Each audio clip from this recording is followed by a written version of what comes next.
এক breaking news, অলবেতে রক্ষা পেল শিলচর গুয়াহাটি এক্সপ্রেস। পাহাড় লাইনের মুপা স্টেশন ও ডিহাপুর স্টেশনের মাঝপথে এই ধসপতন। শিলচর গুয়াহাটি এক্সপ্রেস মুপা স্টেশন থেকে ডিহাপুর স্টেশন যাওয়ার পথে আচমকা নামে ধস। এতে অল্পেতে রক্ষা পায় শিলচর গুয়াহাটি এক্সপ্রেস সহ হাজার হাজার যাত্রী। বর্তমানে মাঝপথে আটকা পড়েছে 15616 শিলচর গুয়াহাটি এক্সপ্রেস। এদিন 1:21 মুপা স্টেশন ছেড়ে ডিহাপুর স্টেশনে যাওয়ার পথে নামে ধস, ফলে ব্যাহত হয় রেল পরিষেবা।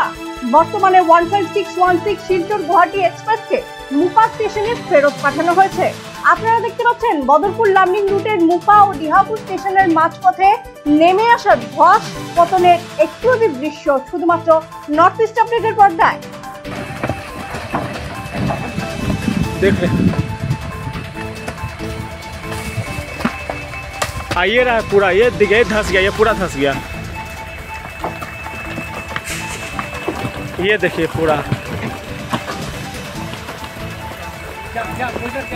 बोल्डर आ रहा है, देखे ये रहा बोल्डर, पूरा बोल्डर आ गया। आप तो खत्म हो गया, ट्रैक पूरा समाप्त हो गया, पूरा ट्रैक खत्म। इधर आ जाइए, पूरा ट्रैक खत्म हो गया।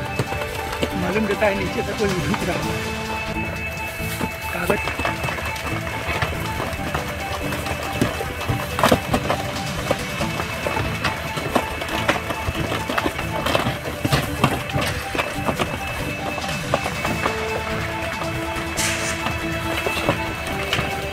উল্লেখ্য, বৃহস্পতিবার সকাল 7টায় শিলচর স্টেশন থেকে গুয়াহাটির উদ্দেশ্যে যাত্রা করে 15616 শিলচর গুয়াহাটি এক্সপ্রেস, কিন্তু দুপুর 1:21 শিলচর গুয়াহাটি এক্সপ্রেস মুপা স্টেশন ছেড়ে ডিহাপুর স্টেশনে যাওয়ার পথে নামে ধস। বর্তমানে 15616 শিলচর গুয়াহাটি এক্সপ্রেসকে মুপা স্টেশনে ফেরত পাঠানো হয়েছে। এতে চরম বিপাকে পড়েছে হাজার হাজার যাত্রীরা। দেখতে থাকুন নর্থ ইস্ট আপডেট, নির্ভীক, নিরপেক্ষ, নিরন্তর।